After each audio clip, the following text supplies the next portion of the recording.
ಉಂಟಾಗಲಿ. దేవుని పరిశుద్ధ నామమునకు మహిమ కలుగును గాక. ಕರ್ತನು ಒಳ್ಳೆಯವನಾಗಿದ್ದಾನೆ. ప్రభు మంచివారై ఉన్నారు. ಕರ್ತನು ಒಳ್ಳೆಯವನಾಗಿದ್ದಾನೆ. ప్రభు మంచివారై ఉన్నారు. ಕರ್ತನು ಯಾವತ್ತಿಗೂ ಮಾರ್ಪಡದಂತ ದೇವರಾಗಿದ್ದಾನೆ.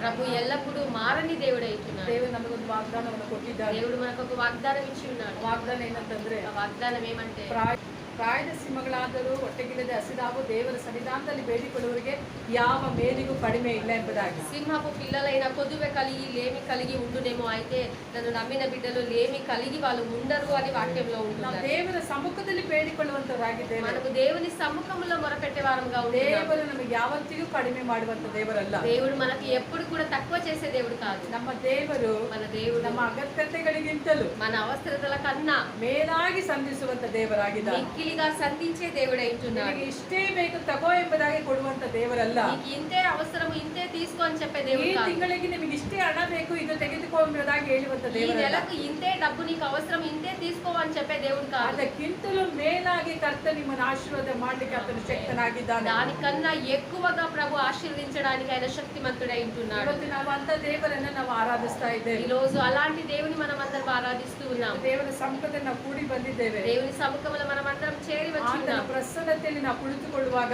ఆయన ప్రసన్నతలో మనం కూర్చున్నాం. ಆತನ ಪ್ರಸನ್ನತೆ ఆయన ప్రసన్నత ನನ್ನ ಕುಟುಂಬದಲ್ಲಿ ಇರುವಂತ నా కుటుంబంలో ఉండబడిన ಎಲ್ಲಾ ಸಮಸ್ಯೆಗಳಿಂದ అన్ని సమస్యలన్నిటి ಅದು నుండి ಬಿಡುಗಡೆ ಕೊಡುವಂತದ್ದಾಗಿರುತ್ತೆ. అది విడుదలనిచ్చేదిగా ఉంటుంది. ಆಮೇಲೆ ಸಮಸ್ಯೆಗಳಿಗಿಂತಲೂ ఈ సమస్యల కన్నా ನೀವು ಆರಾಧಿಸುವಂತ ದೇವರು ಆತನ ದೊಡ್ಡವನಾಗಿದ್ದಾನೆ. మీరు ఆరాధించే దేవుడు ఆయన గొప్పవాడై ఉన్నాడు. ಯಾವಾಗ ನಾವು ದೇವರನ್ನ ತಿಳಿದುಕೊಳ್ತೇವೋ మనం ఎప్పుడైతే దేవుని ఎరుగుతామో ಆಗ ಏನಾಗುತ್ತೆ ಅಂತಂದ್ರೆ అప్పుడు ఏమవుతుంది అని అంటే, ನಮ್ಮ ಜೀವಿತದಲ್ಲಿ మన జీవితంలో ಬೇಕಾದಂತ ಬಿಡುಗಡೆ కావలసిన విడుదల ತಾನಾಗಿಯೇ ನಡೆಯುವಂತದ್ದಾಗಿದೆ. తనంతట తానే జరిగేదిగా ఉంటుంది. ದೇವರನ್ನ ನಾವು ತಿಳಿದುಕೊಳ್ಳಬೇಕು. మనం దేవుని తెలుసుకోవాలి. ಹಣವನ್ನ ತಿಳ್ಕೊಳ್ತೇವೆ, మనం ఎక్కువగా ఎవరి గురించి తెలుసుకుంటాము? ಮನುಷ್ಯರನ್ನ ತಿಳ್ಕೊಳ್ತೇವೆ. మనుషుల గురించి తెలుసుకుంటాము. ಮನುಷ್ಯರನ್ನ ತಿಳ್ಕೊಳ್ಳೋದಕ್ಕಿಂತಲೂ మనుషులను తెలుసుకోవడం ನಾನು కన్నా ಆರಾಧಿಸುವ ದೇವರು ಯಾರು ಎಂಬುದಾಗಿ నేను ఆరాధించే దేవుడు ఎవరు ನಾವು అని ತಿಳಿದುಕೊಳ್ಳುವಾಗ మనం తెలుసుకున్నప్పుడు ಖಂಡಿತವಾಗಿಯೂ ఖచ్చితంగా ಕರ್ತನು ನಮ್ಮ ಲೈಫ್ ಅನ್ನ ప్రభు మన జీవితాన్ని ಬದಲಾವಣೆ ಮಾಡುವಂತ ದೇವರಾಗಿದ್ದಾನೆ. మార్చే దేవుడై ನಾವು ఉంటున్నాడు. ಆಶೀರ್ವಾದಕರವಾದ ಜೀವಿತದಲ್ಲಿ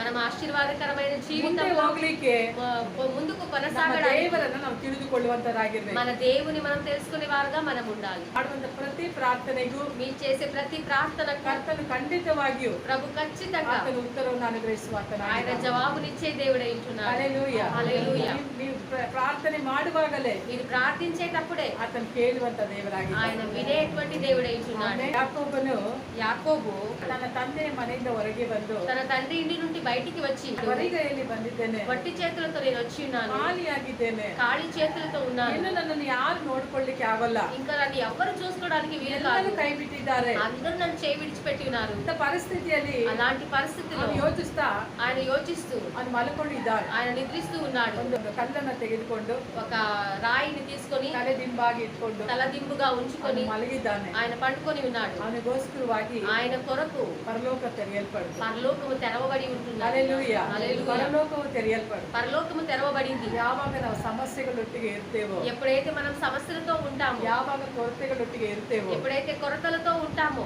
ಏನು ಇಲ್ಲದ ಪರಿಸ್ಥಿತಿಯಲ್ಲಿ ನಾವು ಇರ್ತೇವೋ, ఏమీ లేనటువంటి పరిస్థితిలో మనం ఉంటాము, ಆಗಲೇ అప్పుడే ಕರ್ತನು ನಿನಗಾಗಿ ಪರಲೋಕವನ್ನು ತೆರೆಯುವಾತನಾಗಿದ್ದಾನೆ. నీ కొరకు ప్రభు పరలోకమును తెరచే దేవుడై ఉంటున్నాడు. ನಿನಗಾಗಿ ಪರಲೋಕವನ್ನು ತೆರೆಯಲಿಕ್ಕೋಸ್ಕರವಾಗಿ నీ కొరకు పరలోకమును తెరవాలి అనే ಯೇಸು ಶಾಶ್ವತವಾಗಿ ಲೋಕಕ್ಕೆ ಬಂದಿದ್ದಾನೆ. ఆమేన్. యేసయ్య శాశ్వతంగా ఈ లోకానికి వచ్చి ಯೇಸು ఉంటున్నాడు. ಇವತ್ತು ನಮ್ಮ ಒಳಗೆ ವಾಸ ಮಾಡ್ತಾ ಇದ್ದಾನೆ. యేసయ్య ఈ రోజు మన లోపల నివసిస్తూ ఉన్నారు. ಕಾರಣ ಯಾಕೆ ಅಂತಂದ್ರೆ కారణం ఎందుకు అంటే, ಯಾವತ್ತೋ ಒಂದು ದಿನ ಪರಲೋಕ ತೆರೆಯುವುದಕ್ಕಾಗಿ ಅಲ್ಲ, ఏదో ఒక రోజు పరలోకం తెరవబడడానికి కాదు, ಶಾಶ್ವತವಾಗಿ ಆತನ ಪರಲೋಕವನ್ನು ತೆರೆದಿಟ್ಟಿದ್ದಾನೆ. శాశ్వతంగా పరలోకాన్ని ఆయన తెరచి ఉంచి ఉన్నారు. ಯಾಕೆ ಅಂತಂದ್ರೆ ఎందుకు అనంటే, ನನ್ನ ಮಕ್ಕಳು ಕೊರತೆಯಲ್ಲಿ ಇರುವಾಗಲ್ಲ, నా బిడ్డలు కొరతలో ನನ್ನ ఉన్నప్పుడెల్లా, ಮಕ್ಕಳು ಸಮಸ್ಯೆಯಲ್ಲಿ ಇರುವಾಗಲ್ಲ, నా బిడ్డల సమస్యలో ನನ್ನ ఉన్నప్పుడెల్లా, ಮಕ್ಕಳು ಕಣ್ಣೀರಲ್ಲಿ ಇರುವಾಗಲ್ಲ, నా బిడ్డలు కన్నీళ్ళలో ఉన్నప్పుడెల్లా, ಎಲ್ಲಾ ಸಮಯದಲ್ಲಿಯೂ అన్ని సమయంలో ಸಹಾಯ ಮಾಡ್ಲಿಕ್ಕಾಗಿ సహాయం ಪರಲೋಕದ చేయడానికి ಬಾಗಿಲು ಯಾವಾಗಲೂ ತೆರೆದೇ ಇರಬೇಕೆಂಬುದಾಗಿ పరలోకపు తలుపులు ఎప్పుడు తెరిసే ఉండాలి అని ಇವತ್ತು ಕರ್ತ ನಿಮಗಾಗಿ ಬಾಗಿಲನ್ನು ఈ ತೆರೆದಿಟ್ಟಿದ್ದಾನೆ. రోజు ప్రభు మీ కొరకు తలుపులను తెరిచి ఉంచున్నారు. ಕಲ್ವಾರಿ ಶಿಲುಬೆಯಲ್ಲಿ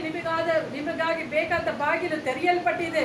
కల్వారి సిలువలో మీ కొరకు కావలసిన ఆ తలుపు తీయబడి ఉంటున్నది. ఉన్నది. ಇವತ್ತು ಯಾವ ಬಾಗಿಲು ಮುಚ್ಚಲ್ಪಟ್ರುನು, ఈ రోజు ఏ తలుపు మూయబడినా కూడా, ಯಾವ ಬಾಗಿಲು ಮುಚ್ಚಲ್ಪಟ್ರುನು ఏ తలుపులు మూయబడినా కూడా ನೀವು ಚಿಂತಿಸಬೇಡ್ರಿ. మీరు చింతించకండి. ಅಯ್ಯೋ ಈ ಬಾಗಿಲು ಮುಚ್ಚಲ್ಪಡ್ತಲ್ಲ ಎಂಬುದಾಗಿ. అయ్యో ఈ తలుపు మూయబడిందే అని. ಒಂದು ಬಾಗಿಲು ಮುಚ್ಚಿ ಹೋದ್ರೆ ఒక తలుపు మూయబడితే 1000 ಬಾಗಿಲನ್ನ ತೆರೆಯಲಿಕ್ಕೆ ನಮ್ಮ ಕರ್ತನಾದ ದೇವರು ಶಕ್ತನಾಗಿದ್ದಾರೆ. 1000 తలుపులు తీయడానికి మన దేవుడు శక్తిమంతుడైన దేవుడు అయితున్నాడు. ಕೆಲಸ ಹೋದ್ರುನು, ఒక్క పని పోయినా 1000 ಕೆಲಸ ಕೊಡ್ಲಿಕ್ಕೆ ಕರ್ತ ನಮ್ಮ ದೇವರು ಶಕ್ತನಾಗಿದ್ದಾರೆ. 1000 పనులను ఇవ్వడానికి ప్రభు శక్తిమంతుడైన దేవుడు అయితున్నాడు. ఆమేన్.